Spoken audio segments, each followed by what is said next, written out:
Hi, welcome back to another episode of DD Geopolitics. I am your host, Sarah. Hopefully, we will have our guest co-host with us today. Maze will be joining us some point in the episode. Chris is in Burkina Faso still. You guys probably seen some of the clips, but they don't have any reliable internet for obvious reasons. So he will probably be back with us on Sunday. But you're stuck with me at least for a little while. Anyway, I hope you are all doing well. And good news, I did get my immersion blender, and as soon as this stream is over, I will be making soup with it. And also, I'm about 2/3 of the way done through Dan's book, which some of you might have seen our episode with Dan where we discussed it. And this is a really, really good book, and it's really short and really dense. So, and even I'm learning a lot from it, and a lot about the chemical attacks and kind of what led up to the overthrow of Assad. So, it's Syria: Anatomy of Regime Change by Dan Kovalik, one of our frequent guests here on the show. A lot is happening. There's news coming in, like even as I was sitting waiting for the stream. So I guess we'll get started, and as breaking news happens, we'll update throughout. But we are getting an SMO San Francisco. So we have SMO Portland, Chicago, and soon San Francisco. So we're looking forward to that when we'll obviously be reporting on it. So Trump is in some sort of tiff with Spain. I guess this is because Spain doesn't give enough of their GDP to NATO. I'm very unhappy with Spain. They're the only country that didn't raise up their number to 5%. Every other country in NATO raised up to 5%. And Spain is doing very well off our backs. So I think what they did is not nice. I think it's very disrespectful to NATO. In fact, I was thinking about giving them trade punishment through tariffs because of what they did. And I may do that. I think unbelievably disrespectful. Spain, the only one out of all the countries in NATO, the only one that said that is Spain. And I think I think they should be punished for that. Yes. So Spain should be punished for not participating in the privatization of the Ukrainian war and feeding the United States military-industrial complex. Spain has also been quite outspoken about their opposition to the genocide in Gaza. And I'm sure that has a lot to do with, but I mean, I'm just kind of this whole like demanding an uptick in GDP spending toward NATO is just bizarre, especially for a far Western European country like Spain. Just really interesting. And it's interesting that all of the countries that we know that have been outspoken against Israel, even in the mildest sense, which Spain hasn't even really been that outspoken, have seen the wrath of the Trump administration and the United States as a whole. So there's a lot of kind of interesting facets to this argument. So let's see. I think that Spain did respond, and I believe she is the vice president. Voy a decirle al señor Trump que el pretendido castigo que quiere profesar a los españoles le va a salir muy caro a los norteamericanos. Me quiero explicar. Le voy a dar una mala noticia al señor Trump. Y es que la balanza comercial de España con Estados Unidos es deficitaria. Hay que recordárselo al señor Trump. Esto quiere decir algo tan sencillo como que si él practica estas políticas va a perjudicar directamente a los norteamericanos y a las norteamericanas. Es decir, si llevase esa amenaza, esa política del odio adelante, no castigaría a nuestro país. Le rebotaría directamente a los norteamericanos y a las norteamericanas. El castigo le va a salir muy caro al señor Trump. Y dos, por ser clara, si eso pasase, España va a defender sus sectores productivos. Now, of course, she is the Deputy Prime Minister, Yolanda Diaz. Of course, the MAGA contingent online has said that well, they're calling her the vice president because they don't know, but they're saying she threatened Trump. So I guess that vowing to protect your industry is threatening Trump. I guess we all know that uh, that tariffs aren't supposed to be used as weapons, and he's very blatant about the fact that he's using tariffs as punishment. I think he even used the words, "I'm using it as punishment." But I'm wondering, like, a lot of your thoughts on this, because the trade war isn't just, this may develop into a trade war. It's not quite that yet, but the trade war is escalating. It appears it's been escalating throughout the week. We touched on it on Sunday, and Trump is also going on a large anti-BRICS lying spree. And now the domination, like BRICS. I told anybody wants to be in BRICS, that's fine, but we're going to put tariffs on your nation. Everybody dropped out. They're all dropping out of BRICS. BRICS was an attack on the dollar. And I said, you want to play that game, I'm going to put tariffs on all of your product coming into the U.S. They said, like I said, we're dropping out of BRICS. And BRICS is like, they don't even talk about it anymore. They're dropping out of BRICS. Who dropped? If he's talking about Argentina, I mean, they were never in BRICS to begin with. Argentina, I guess. These clips are actually from a meeting with president of Argentina, Javier Milei, who I will get to in a second. But Javier Milei was recently bailed out and then kind of switched his priorities over. But it's interesting. These are the BRICS is a direct attack on the dollar, and everybody's dropping out. Once I said I'll punish you with tariffs. Again, the utilization of tariffs as a punishment is completely against policy and standard operating procedures. Well, let's see what Trump had to say about Milei. I don't think you should be doing business much with, you can do some trade, but you certainly shouldn't be doing beyond that. Certainly shouldn't be doing anything having to do with the military with China. And if that's what's happening, I'd be very upset about that, yeah. You shouldn't be doing anything militarily in terms of trade with China. Important to note that Trump tanked our soybean, I think the whole entire agricultural sector, but I'm not super up to speed with the entire thing. But we do know that he crashed the soybean market pretty much. China was our largest consumer. Obviously, their consumption of soy products is very high.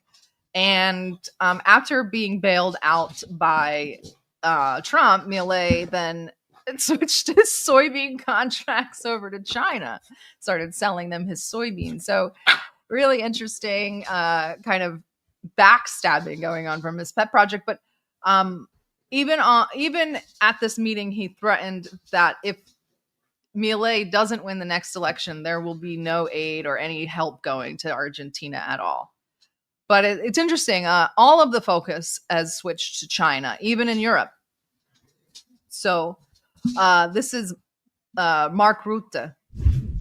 It's highly likely that China will force the junior partner in that relationship, being Russia, under the leadership of Vladimir Putin, to move against NATO here. To keep us busy. For all these reasons, we have to make sure that we work as strongly together with them. And then on the hybrid threats, this is, of course, a big worry, and we are working on it.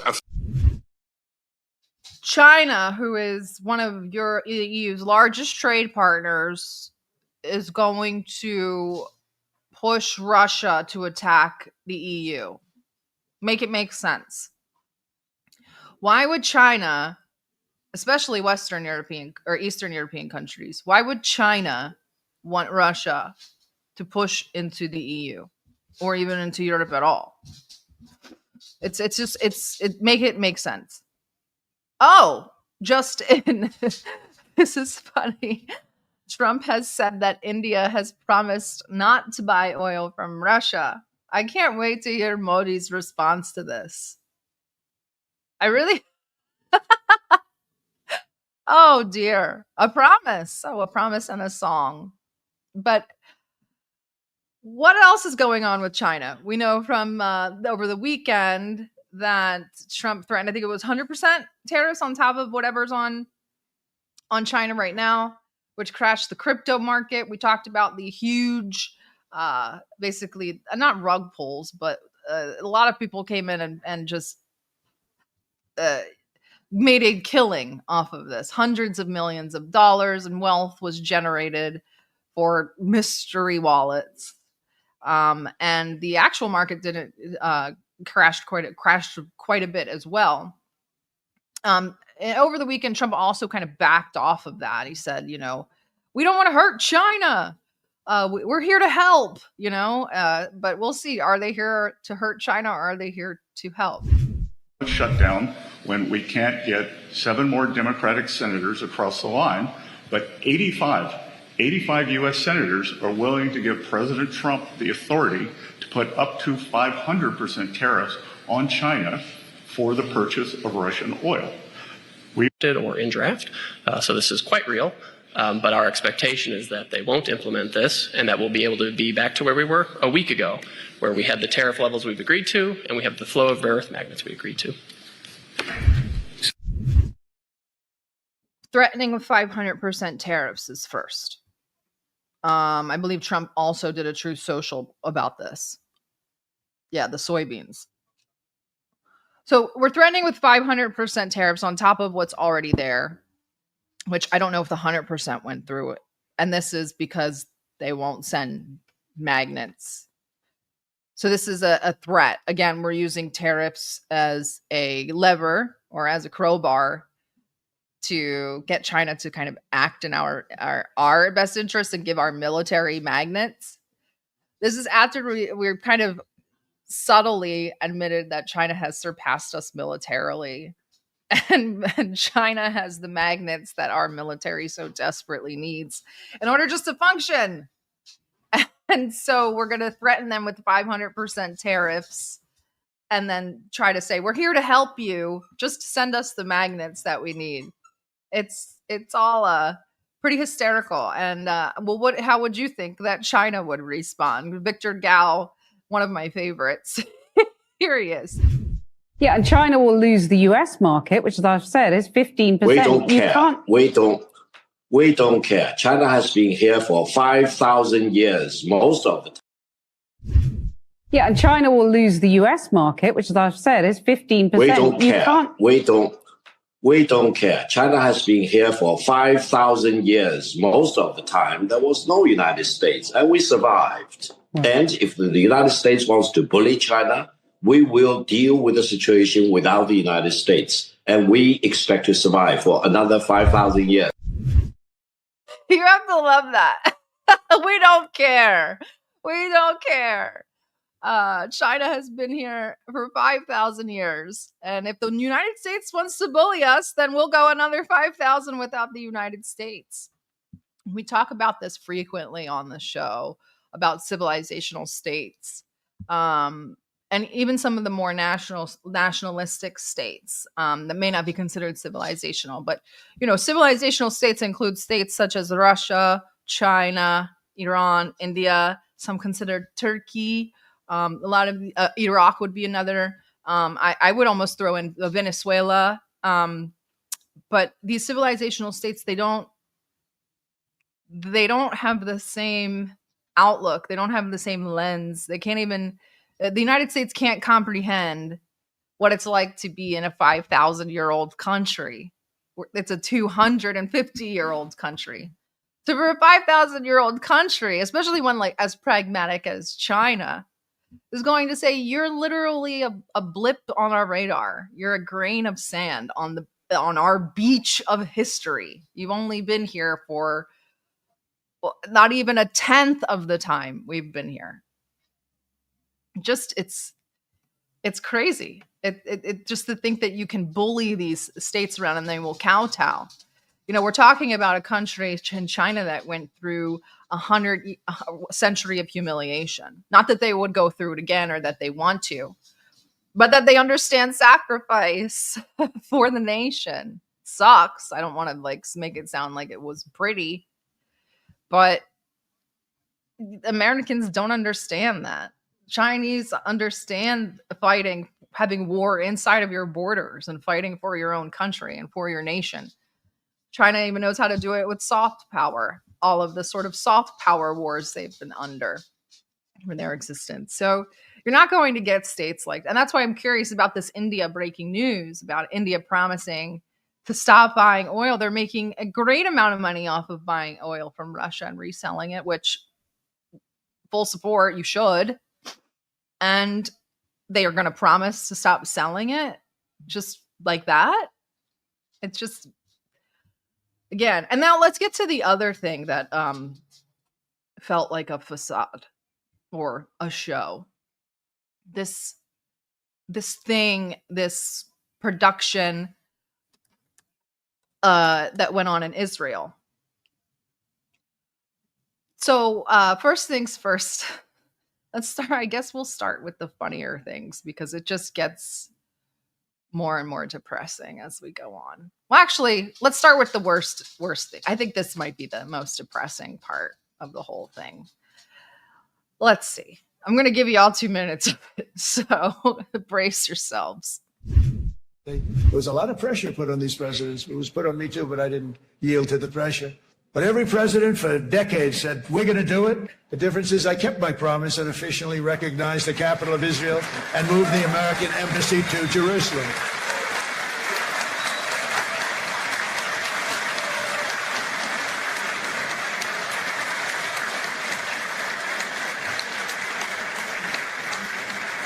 Isn't that right, Miriam? Look at Miriam. She's back there. Stand up, Miriam. Stand up. Miriam and Sheldon would come into the office. They'd call me. He'd call me. I think they had more trips to the White House than anybody else I could think of. Look at her sitting there so innocently. She's got 60 billion in the bank, 60 billion. And she loves, I think she's saying no more. And she loves Israel, but she loves it. And they would come in, and her husband was a very aggressive man, but I loved him. He was a very aggressive, very supportive of me. And he'd call up, can I come over and see you? I say, Sheldon, I'm the president of the United States. It doesn't work that way. He'd come in. But they were very responsible for so much, including getting me thinking about Golan Heights, which is probably one of the greatest things to ever happen to Israel.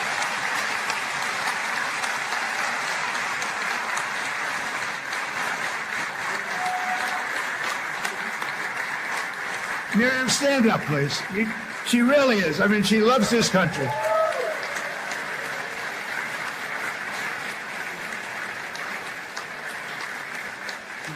She loves this country. Her and her husband are so incredible. We miss him so dearly. But I actually asked her, I'm going to get her in trouble with this, but I actually asked her once, I said, so Miriam, I know you love Israel. What do you love more, the United States or Israel? She refused to answer. That might mean Israel, I must say. We love you. Thank you, darling, for being here. That's a great honor. Great honor. She's a wonderful woman. How insightful was all of that? Why? Okay, so the Adelsons, however you like to say it,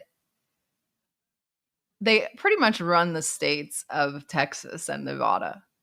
Sheldon is obviously dead. He passed away. Miriam inherited all of the wealth. 60 billion in the bank she has, right? She said no more. Why do these people have unfettered, free-range access to the president of the United States of America? Now, somebody said in the comments, of course she does. She was an IDF soldier. Yes, she's Israeli. So now we have a widow of a billionaire. Now, the billionaire, Adelson, was American. He's American born. But all of his wealth and power has now been inherited and bestowed upon his Israeli IDF veteran wife, who, I mean, I don't know about you guys, but are we sure this person is even a real human? Like, this person has this much power. She's probably the most powerful woman in America and maybe in a lot of the world. Like, and this is the person. So we have this man who was at least American, has now bestowed all of his wealth and power onto his Israeli IDF veteran wife. What also interesting is Trump's attitude towards Sheldon before 10 years ago. Sheldon Adelson is looking to give big dollars to Rubio because he feels he can mold him into his perfect little puppet. I agree. Why did Sheldon give you big dollars to run for president? Was it because he felt he could mold you into his perfect little puppet? I mean, you took what, 100 million, or was it 200 million?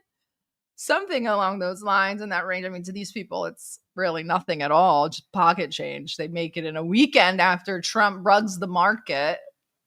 But mold him into his perfect little puppet. Okay, well, you'll take that money now, right? And then he talks about, I moved the capital to Jerusalem. They told me to. I started thinking about the Golan Heights. They told me to. He didn't, that Trump had no idea what the hell the Golan Heights were. This is just, it's maniacal. It really is. And I do have a clip of Sheldon prior, obviously, before he died. Somebody said that the Adelson family has nothing to gain except that which is in our heart. I am not Israeli.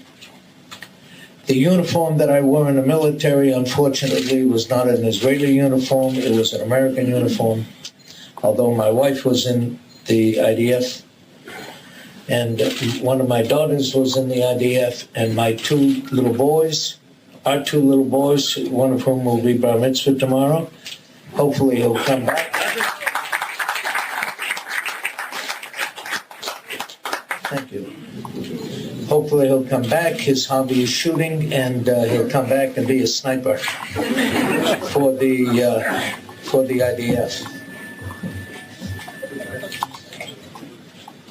All we care about is being good Zionists, being good citizens of Israel, because even though I'm not Israeli born, Israel is in my heart.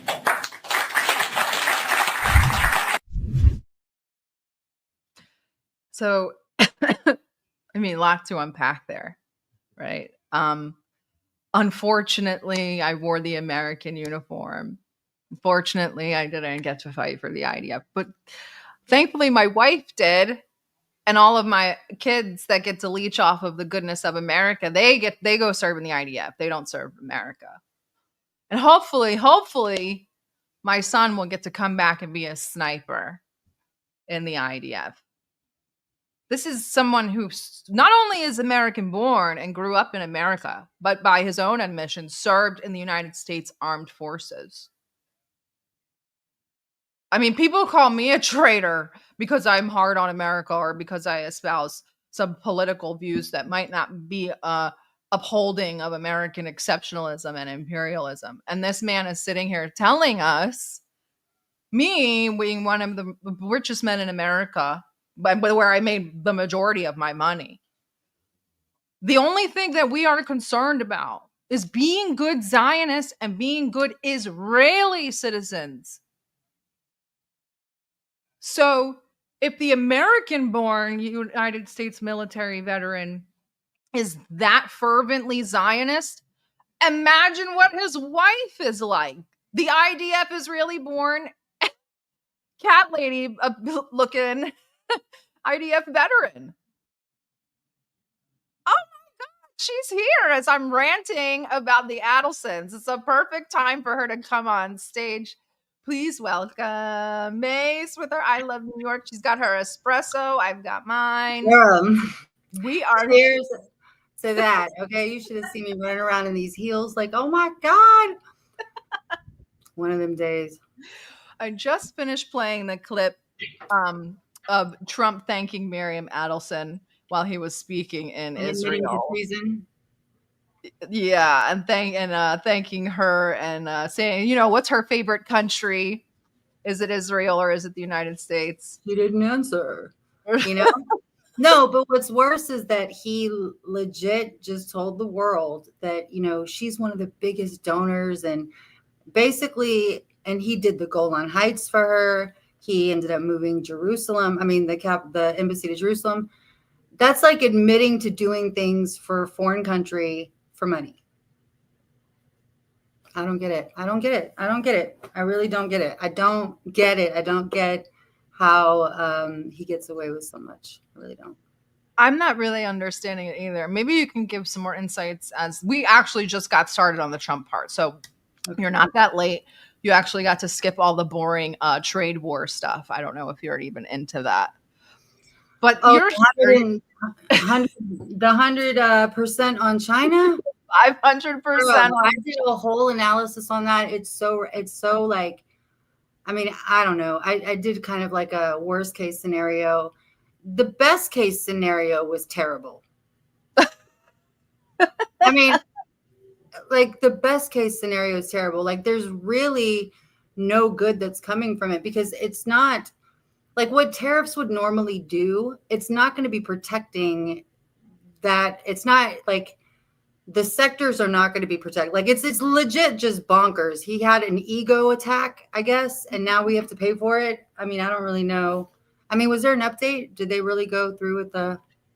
They have said that they want China to reevaluate and continue to send the magnets, and they're hoping that that's where they will wind up. They said basically, we know that these tariffs won't go through because the tariffs were contingent upon Europe doing them as well. He said, we know these tariffs won't go through. What we're hoping to is that we'll be back to square one, and we'll be receiving the magnets again. So basically, it's just an empty threat. You know what's funny though? That he got mad about soybeans. Like they're supposed to still like. There it is. Oh my God, you can't make this up. You can't. They're not buying it on purpose. It's an economically hostile act. We are considering terminating business with China having to do with cooking oil. China's going to be devastated. But since you're here, it's perfect that you're here since you are Persian. We're about to talk about Cyrus the Great. Oh my. So I saw these billboards and I was like, oh geez, what are we going to do with this? But he's loving it. Like he's loving it. He's tearing it. Like, yeah, I don't know. And then we have this clip from the Knesset. President, you stand before the people of Israel not as another American president, but as a giant of Jewish history, one for whom we must look back 2.5 millennia into the mists of time to find a parallel, Cyrus the Great. You, President Donald J. Trump, are a colossus who will be enshrined in the pantheon of history. Thousands of years from now, Mr. President, the Jewish people will remember you. We are a nation that remembers. Far from being a local struggle, what we are witnessing is a global struggle, a global battle between the forces of extremism, radicalism, and fundamentalism, and those of freedom, liberty, and democracy. What the world needs now is not appeasers who feed the crocodile in the hope that they will be eaten last, like the kind we have seen recently at the UN General Assembly. And by the way, President Trump, your team has checked the teleprompter. It is working beautifully. What the world needs now are more leaders who are brave, resolute, strong, and bold. The world needs more Trumps. Can you guys stop doing this in other countries? Stop blowing his head up, because then he comes home and we got to deal with the aftermath of the.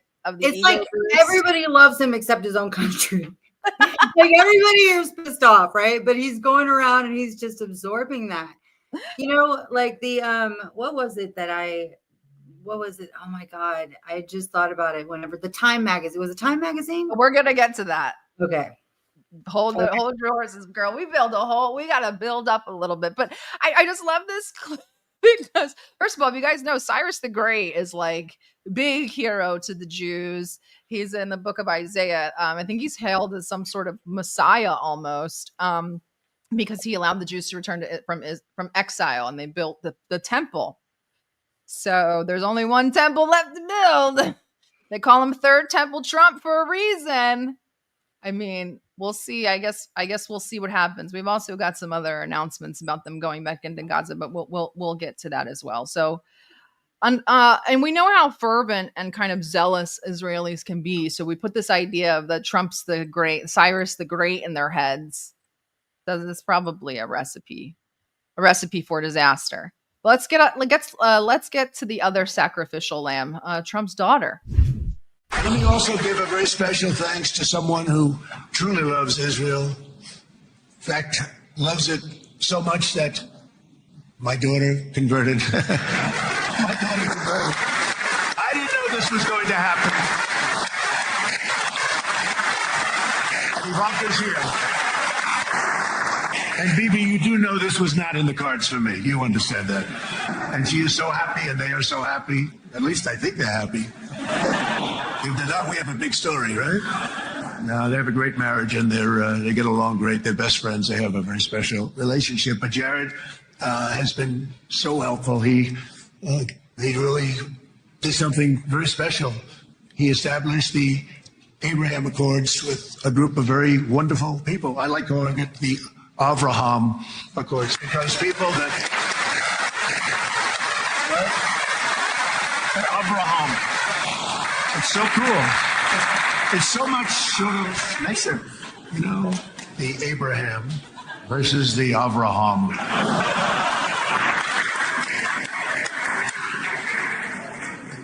I just don't want to sound too sanctimonious when I do it, so, you know, I sort of split it up. Just want to keep everybody happy. I should have cut all that last crap out, because the important part was the Ivanka Jared union.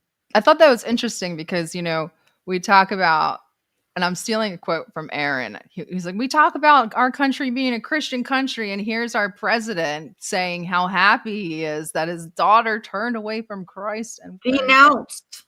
Because, you know, that's a part like you, well, I'll just say, yeah, that, yeah, you have to like denounce. And, you know, whatever, to each his own. But I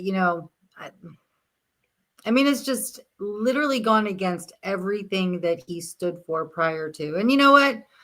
Like, there's just, if there's any inkling of doubt for people that still wonder, oh, he's going to rug pull last minute, that was the clip that they need to listen to. Like, there's no way. I mean, he's at home. Like, like they're all family, you know? I mean, it's almost like he has paid. And I mean, there was a few times where he said the Jewish people love me, you know, and he like was kind of using that as a comparison to the people that are just never happy with what he's doing here. Yeah. Do you think that he converted as well? That's what they say. I just don't see why he would hide it. I mean, yeah. Well, I guess maybe I do. Maybe I do. Well, interestingly enough, and I'm glad Nick's in the audience. I should have just invited him to come on the show as well. But Nick always talks about, he says, these elites don't act like us. They don't love like us. They don't marry like us. And they marry for power. And I thought this post was very interesting from the Persian Jewess, we know, who always posts the most rational things.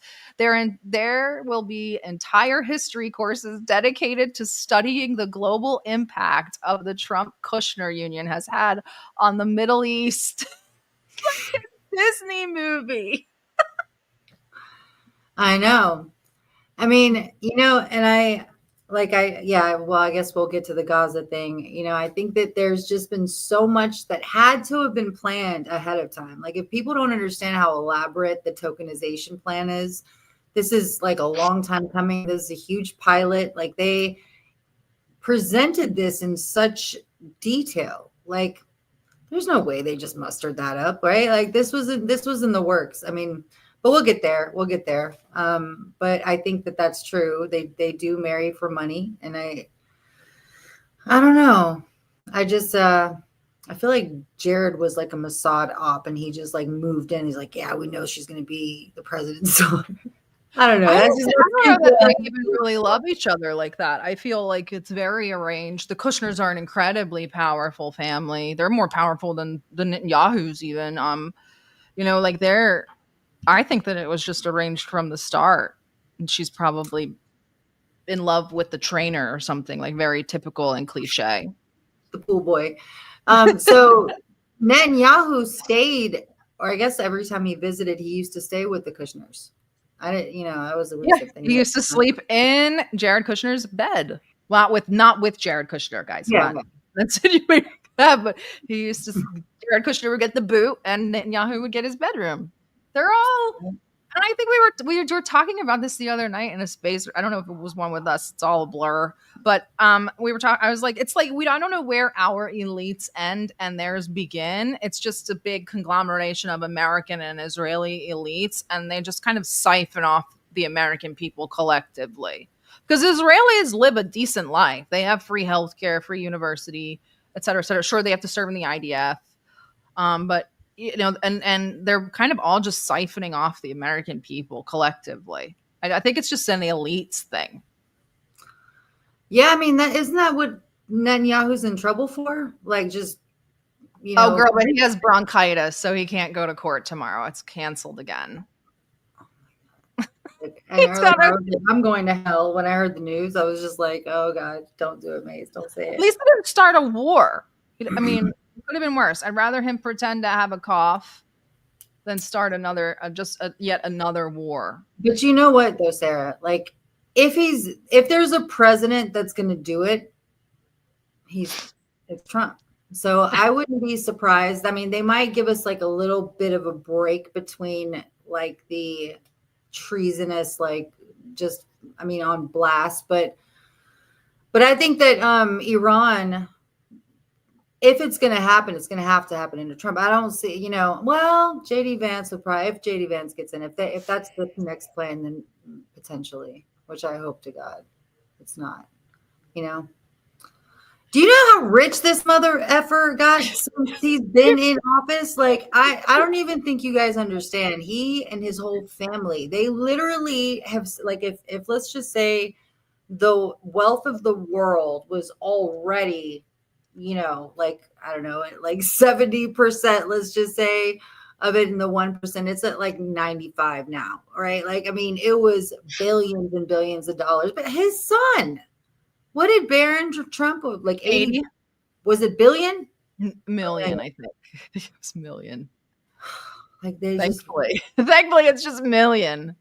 I mean, we've watched humongous transfers of wealth. There was an enormous one during COVID, and this seems like it's the final nail in our coffin. Like, they have amassed tremendous amounts of wealth through these wars, the genocide, and now through these weird market manipulations that they do, like once a quarter.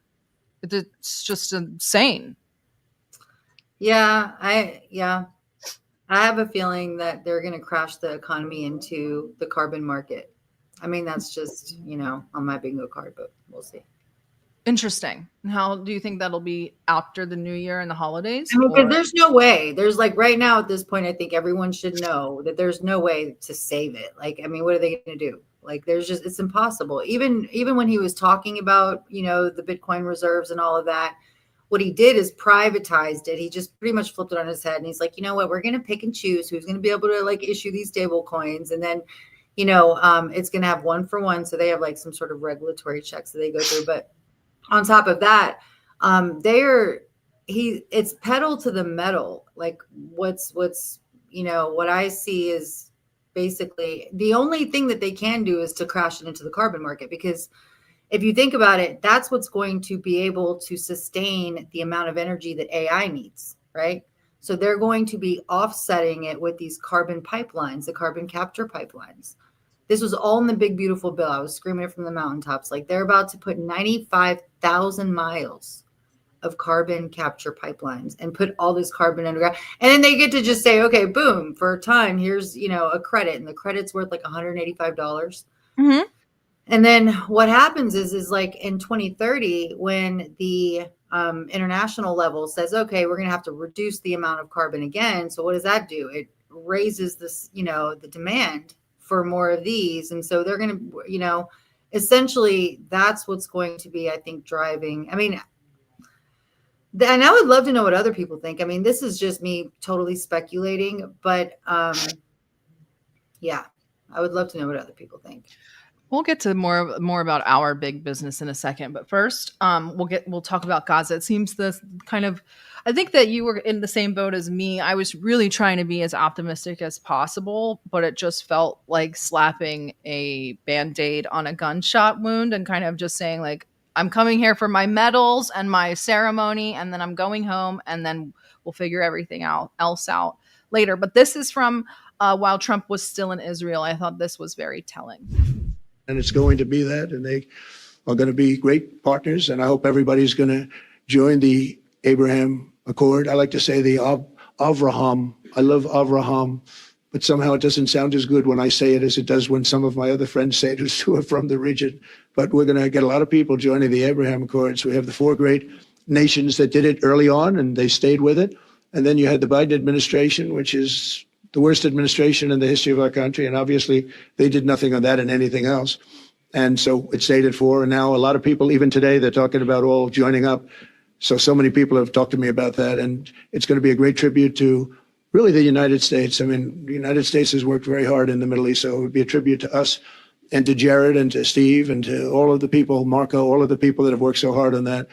And it really is going to guarantee that it all stays together. You're going to do well, because the 4 nations do very well. I mean, they do extremely, as they're wealthy, but they're a lot wealthier because of it. So I hope everybody's now joining up. Now we have no excuses. We don't have a Gaza, and we don't have an Iran as an excuse. That was a good excuse, but we don't have that anymore. All the momentum now is toward a great, glorious, and lasting peace. And our commitment to fulfilling the 20-point plan we developed together will be the crucial foundation for achieving that bright future, and it's being worked on right now as we speak. We don't have a Gaza. Yeah, I heard that. You know, what was phase 2 when he was like, we're going to phase 2 now? I thought phase 2 was the dead bodies and disarmament. But he was saying that they didn't get where are they? But they're supposed to go like get the dead bodies out of the rubble. Wow. They got 4. And then they argued and said one of them was not either one of theirs or one of the ones they expected or something. And then Hamas said we've complied. And then this is what Trump said today, I believe. We have told them we want to disarm, and they will disarm. And if they don't, we have told them we want to disarm, and they will disarm. And if they don't disarm, we will disarm them. And it'll happen quickly and perhaps violently. But they will disarm. Do you understand me? Yes. You say because quickly. everyone says, oh, well, they won't disarm. They will disarm. And I spoke to Hamas, and I said, you're going to disarm, right? Yes, sir, we're going to disarm. That's what they told me. They will disarm, or we will disarm them. Got it? Okay. What is the deadline you're going to put on that? You say quickly, sir. Sir, you said quickly, but what is the deadline you're going to put on that before you take action? A reasonable period of time. Pretty quickly. A reasonable period of time. Crazy thing, like if you could do it so quickly, then why did it take 2 years? You know. This also came out today. Wow. I mean, it's crazy. You know, when I read that deal, I knew this was going to be the thing that they, I knew that this was going to be the trick, the trap, the probably impossible to do, especially within a given certain amount of time. And I knew that once they got all their hostages back, they were going to pull this shit on the ones that were deceased, which is like, I mean, it's crazy. And then, so what are they going to do? No Gaza. Like, what are they going to do with the people that are there? I mean, what is the, like, you know what? We should have gone through the 20-point plan in detail. I know we tried to, but we did. But I mean, honestly, the things were so broad in there. It was like, what does this even mean? It was like, what does this, like, it was very strange. We're just going to disarm them. Okay. What does that mean? What does that even entail? just came out recently while I was streaming, I think. Defense Minister Israel Katz has ordered the IDF to prepare a plan to decisively defeat Hamas in Gaza if fighting resumes. The order responds to the Trump proposal, which requires Hamas to return all deceased hostages and disarm. Under the plan, Israel, with a U.S.-led international force, would destroy the tunnels and terror infrastructure to demilitarize Gaza. If Hamas refuses, Israel, coordinated with the U.S., will return to fighting to achieve full defeat and the war's objectives. Okay, so the war's objectives are what? Well, it was just to defeat Hamas. Yeah, I guess. I don't know. I think that they're just like, it's impossible that they would be able to stay there right now. Where are they going to stay? So there has to be some sort of temporary plan in order for them to do this rebuilding. And then they have IMEC, obviously, which is kind of going through that area, that, like, I think northern Gaza. And they are, from, this is again my speculation, but they want to get started on that as soon as possible, because China is killing it. Like, they are already in about 80 plus countries, gaining massive amounts of geopolitical influence. And they, are about to have a monopoly in trade, like with the Belt and Road Initiative. So I think, and also with the whole AI thing, this is also a part of it. Like, they have the digital corridors with IMEC. So I think that there's like two, bigger, let's just say, financial, economic goals. And then, they just don't have a plan for the people. And I think the people, they shouldn't have to go. I don't know, whatever. I support whatever they want to do. Who am I to say anything? Like, whatever makes them happy, God willing, they get what they want. But. Well, I think I should have uploaded the video. It was Jared in 2022. I think he said, we need to move the people out and then do what we want with the land. And then we can move the people back in as we see fit. But it even said in the plan, that the one that we read, that they can stay. That they didn't expect. So out of all the people that they left, that they only expected like 25% to come back. Yeah. I'm like we said, I think the whole ceremony was just pomp and circumstance to make Trump feel better, line everything up so he could get his Nobel Peace Prize next year. And don't worry, he got a time cover. His triumph. The leader Israel needed. What about the leader that's we need? What about the leader we need? The leader Israel needed. Oh, okay. I forgot. Yeah. We elected. Oh, I didn't elect him. I didn't vote, but I forgot we elected the president of Israel. Right. I mean, and that's what it's on the cake. The pomposity, though. The pomposity of Israel, like they're more important than anything. This is the leader that Israel needed. It's just. That's why I posted. I was like, how does this make you guys feel? The leader Israel needs right now in their greatest time of need. Thank you, America, for electing the leader Israel needed. I swear, it's crazy. But who wrote the article, Maze? No way. It was written by Ehud Barak. Oh my gosh, I did not know that. That's crazy. Literally never ends. Never ends. No, now we'll get into the man behind the curtain. So before Trump, or I think he was on his way to his flight to go to Egypt/Israel, he's had this to say. Oh, who's going to be the head anchor at CBS? Not Norah O'Donnell. I don't believe it. There's a story that they're going to, I don't believe it. What do you think of Well, I'll tell you what, Larry Ellison is great, and his son David is great. They're friends of mine, they're big supporters of mine, and they'll do the right thing. They're going to make CBS, hopefully they called it the Tiffany Network, and it's got great potential. CBS has great potential. Thank you all. Thank you. Thanks, Thank you, sir. Why stop there? They want to buy HBO, Warner Brothers, and CNN too. They're buying up everything. I mean, I feel like that there should be laws in place, or don't we have antitrust laws? Like something should be stopping this, right? Like I just don't understand. TikTok, they got Electronic Arts. Now they got all of these. I mean, it's PBS, insane. Paramount. Yep. Now they want But like, HBO. yeah, that's not. I mean, I don't know. I guess I can just laugh instead of cry because like at this point, like if once the reality of this sets in, now like, do you have the clip of what he was saying that people are going to do once? It wasn't he the one that was saying that everybody's going to act right when they know that they're being surveilled. Yeah. And I mean, everyone will behave because everyone will know that they're being watched. Yeah. Police, citizens, everybody. And do you see why I get so pissed off? Like whenever we're in spaces and just people make this like left or right thing. And it's like, do you guys not get it? Like we are completely, all of us, every last one of left, right, all right now are about to be just in a very like turbulent times. But also, I don't think we'll ever be able to moonwalk out of this. Like traditionally, like there's tug of war, this administration comes in, does this, then this one undoes it, then this one does this and whatever.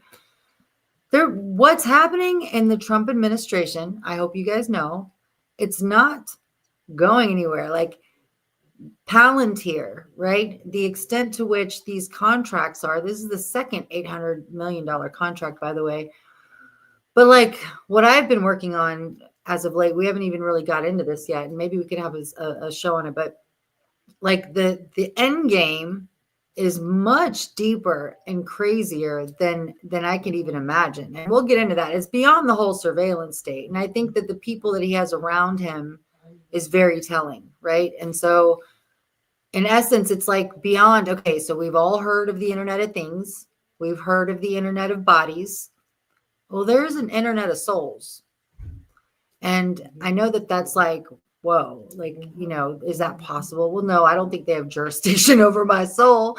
However, I do think that they have the technology and they have the ability with AI to be able to interfere topologically in some way. And they have a protocol layer that is able to nudge and affect people and their behavior, their decisions, even their thoughts. Like it's all written, it's all published. Like it's not even me speculating. This is what they're saying that they're doing. And it's very scientific. It's very techie. And it's just the bio-hybrid computing.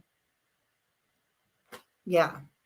Network. Yeah, Mace talks about all this stuff that's like way above my pay grade, like these like human computer hybrids, and I'm like, I don't even want to know what's going on. I can't even stomach it. I don't blame you.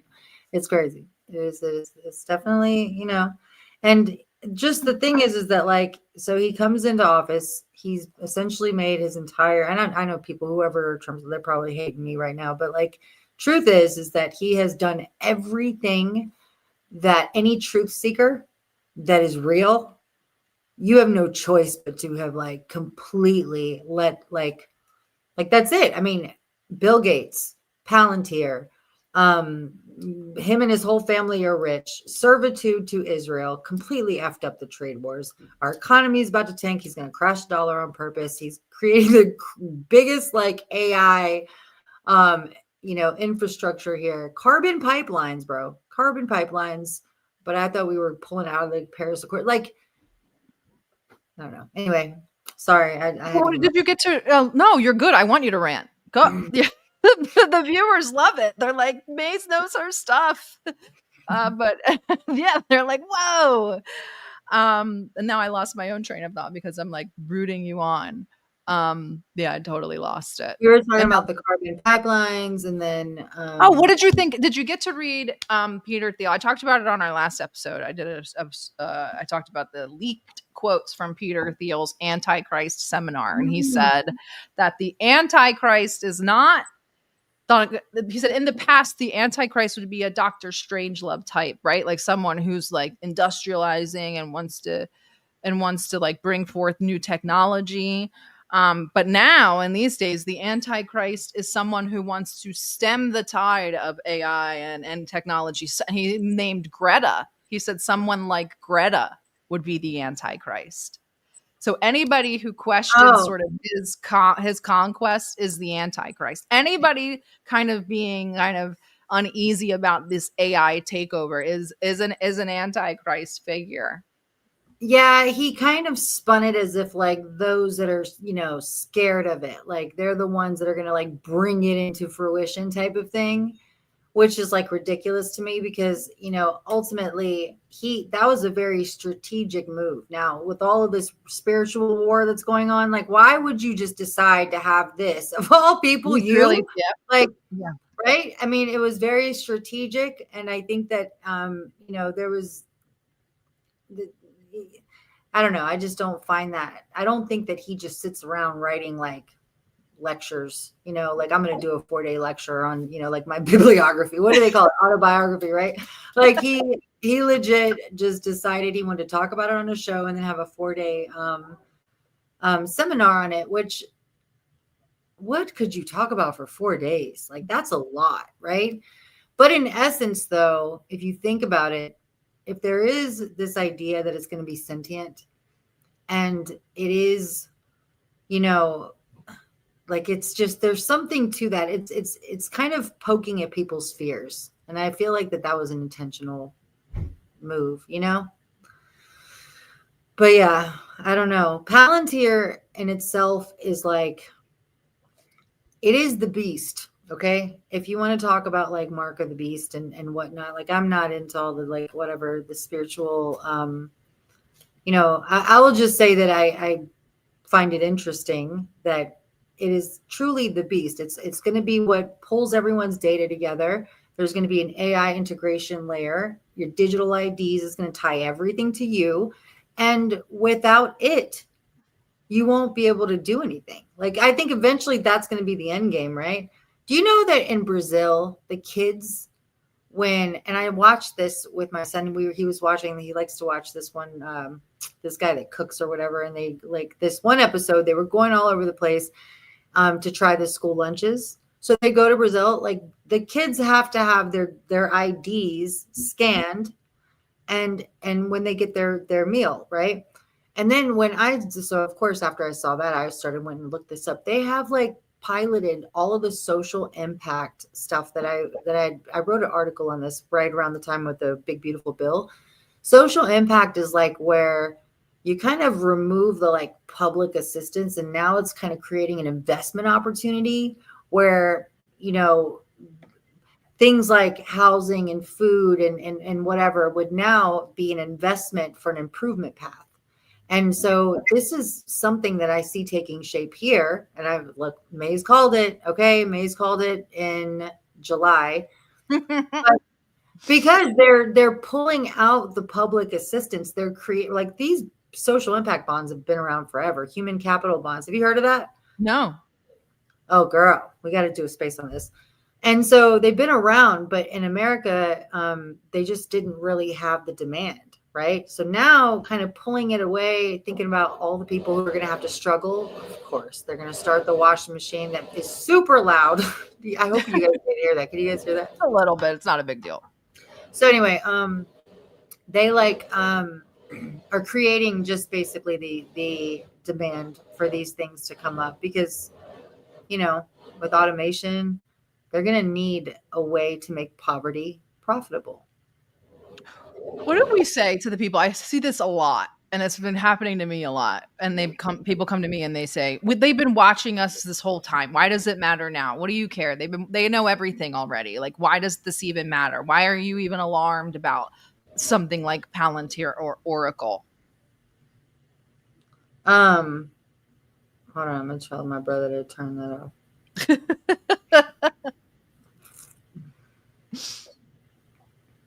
I can't hear it anymore, so you're probably fine.